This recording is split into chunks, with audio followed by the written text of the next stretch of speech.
Hello everyone, Ceri the Crafter here, that's C-E-R-I the Crafter, and I'm back with another 12 by 12 make or use up your 12 by 12s, whatever you wish to call it. Okay, as I've said, we've got a new setup now with the camera, everyone seems to love it.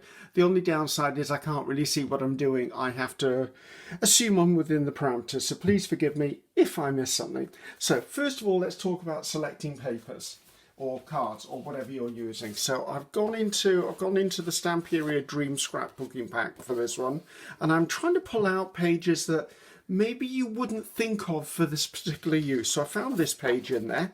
Love that side. Quite like this side, but what would you do with this? Some people would go in and cut these out as labels and sacrifice this side. Some people would use this and maybe collage this side. So I thought, we'll use that.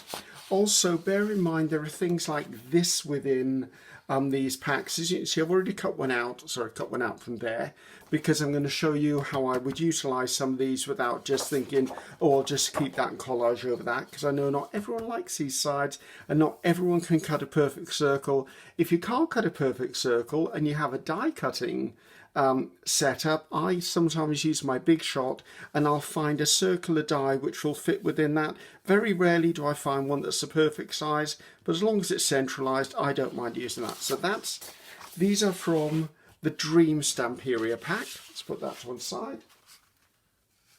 There you go, I'm using that. And then I thought I wanted to show a variety of packs. So I've come in with the Hortensia ones. The word Hortensia always seems to make me sound like a snob. I don't know why.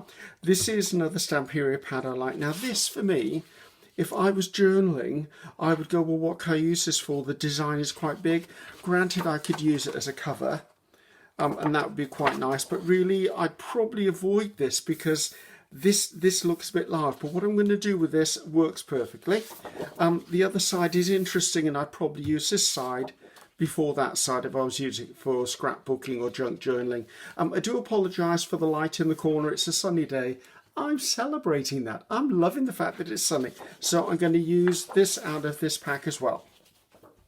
So now I've got my pieces down now. This to me is probably one of the quickest makes I do with 12 by 12s, and I find them incredibly useful. So as you all know, I'm not a trimmer boy, I'm a chopper boy. I cut using my whatever this thing's called, guillotine. So I do apologise if you don't like the noise of the scissors action of the guillotine. It'll be fine, just please be aware it's going to go on. So these are 12 by 12 obviously, so I want to cut them to 6 by 6. I'm totally disregarding the pattern on these. I don't mind. I'm not really looking for anything in a set orientation, although the fact that the words are in this direction is actually a benefit for this one. So now we're not going to make one big project. As I said, this is quite a quick build for me.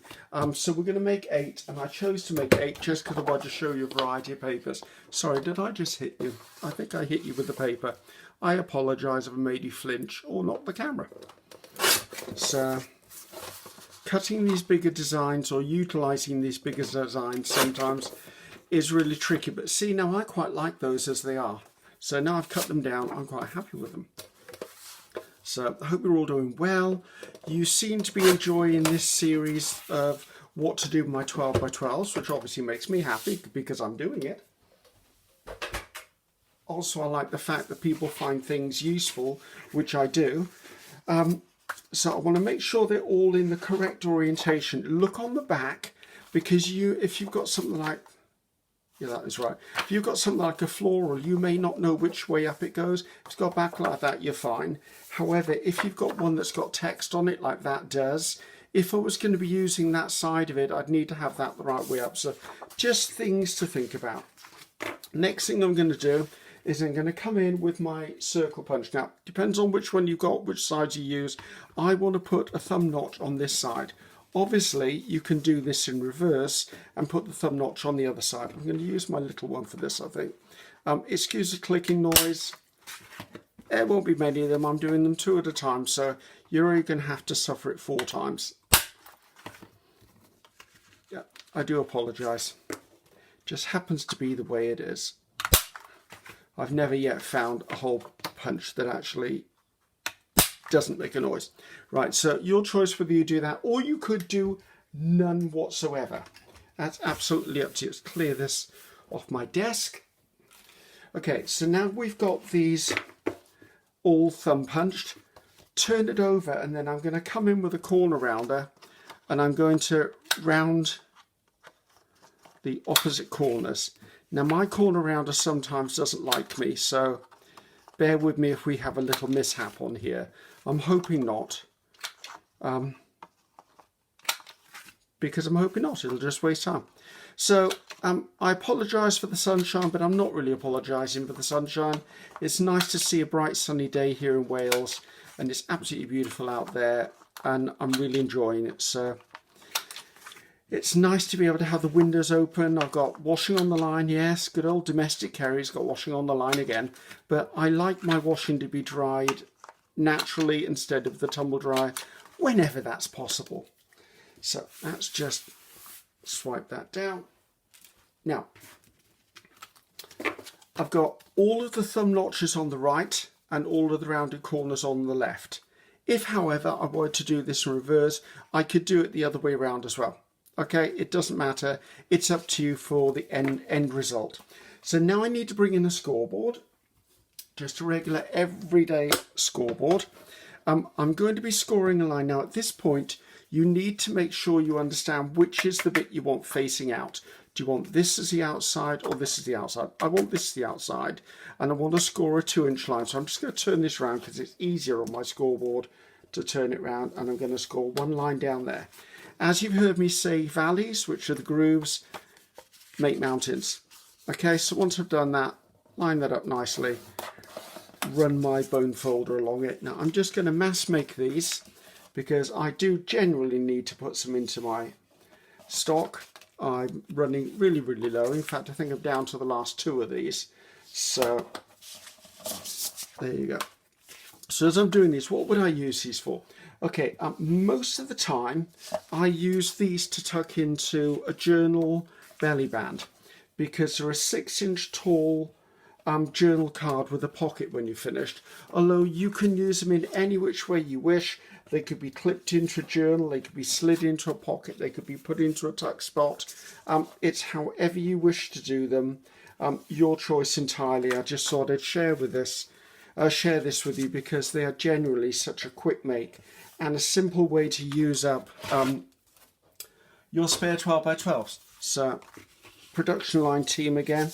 Now this actually proves a point. When you're choosing your papers, I usually use double-sided, and I usually choose a pack where this side is coordinated with that side. You will find on some of the packs out there, they're just random papers or random designs, so just be careful. See, this one looks lovely that way, but it looks equally lovely that. Why don't we make one that way? Okay, I've obviously gone against my rule of valleys making mountains, but I'm going to do that one the other way because I think that shows that it can be reversed. So yeah, anywhere that that one looks nice the other way too. Yeah, you know what? Note to self, Ceri, look at your designs before you decide what you're doing them. Okay, I've got 2 lefties in there. Just keeping on with the rest of them. So yes, I do find these really useful. You can put them in with little bits of ephemera. You can put them in with just a little bit of folded coffee dyed paper. We'll be looking at them in a bit once I've got these all sorted and stuck together, and maybe I'll decorate up 1 or 2 of them for you just to show you how useful they are. As you can see, it doesn't take long, guys, and I've already got my bases made.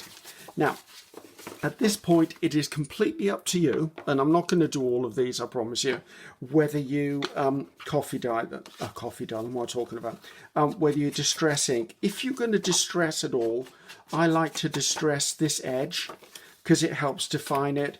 And then afterwards, if I'm putting them into a journal where the journal feels like the rest needs to be distressed, then you can distress them before you use them.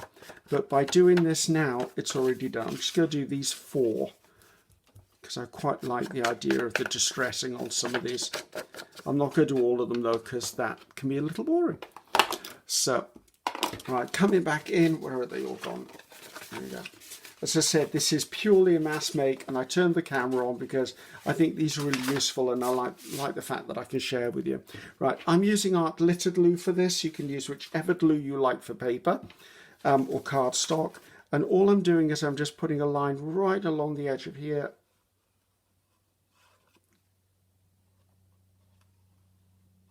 And here. I do sometimes clamp my pieces down. I'll use a bulldog to hold them together if I'm doing a mass make.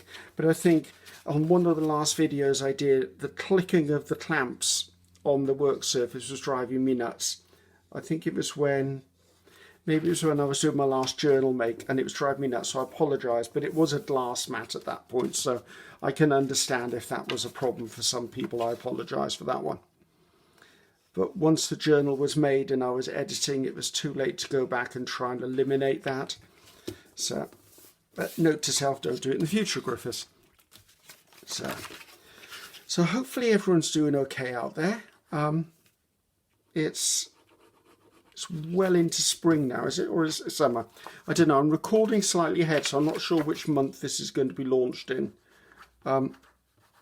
I've got a feeling this gets launched in about 2 months' time. So, but never mind. Whenever it goes out, hopefully you'll find it useful.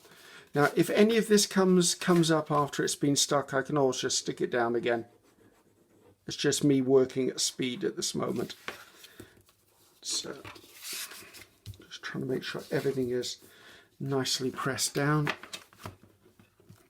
That's the reason I'm using art glitter glue for the video, because it is a real quick grab.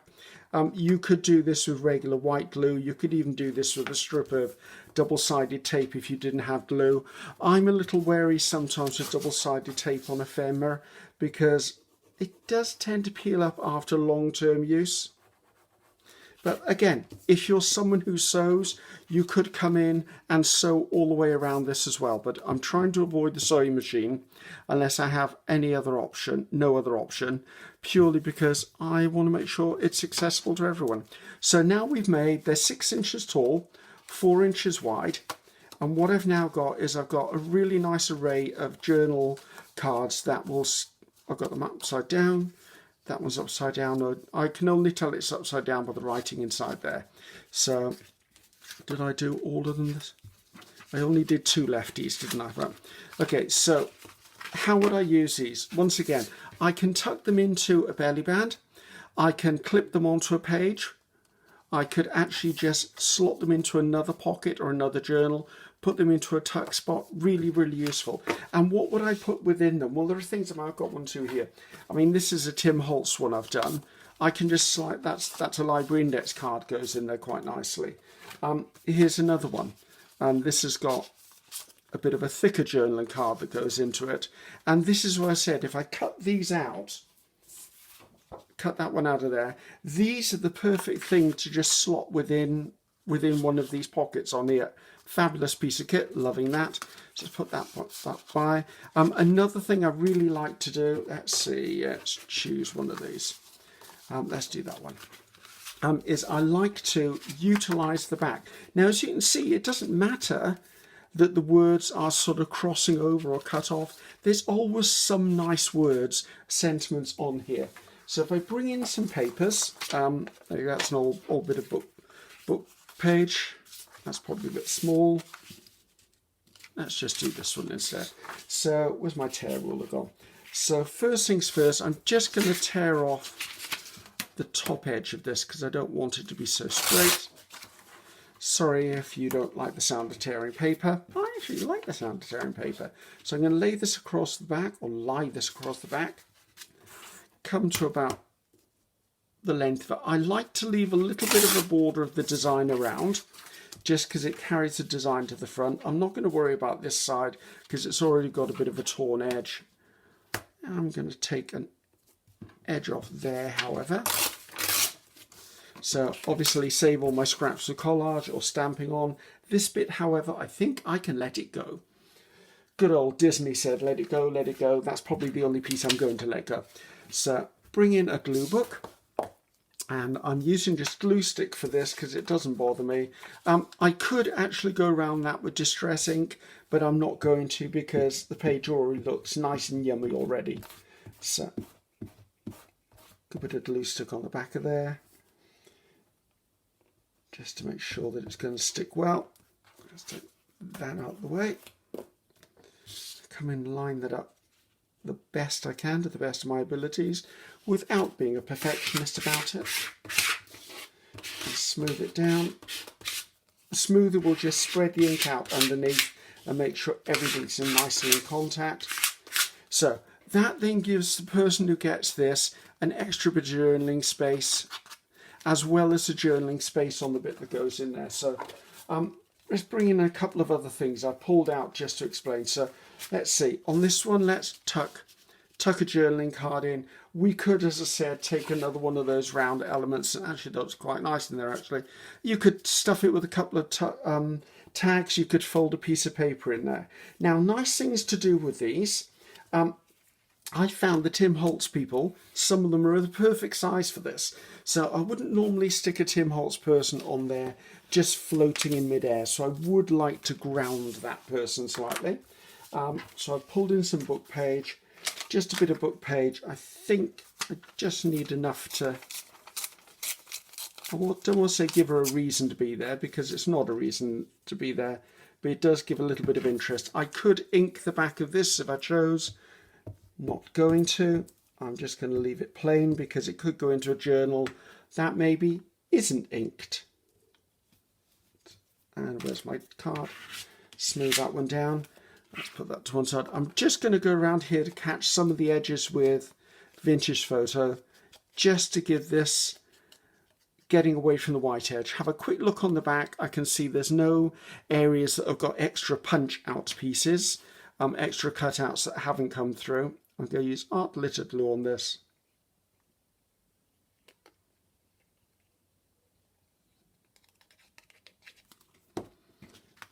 Let's move that to one side so I can see where I'm supposed to stick this woman down. And there you go, she's fitted lovely within there. So that's one done.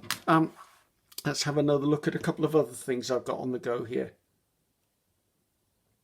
Why is it I can never get the pin in the top of the... There you go. Really bad at doing that.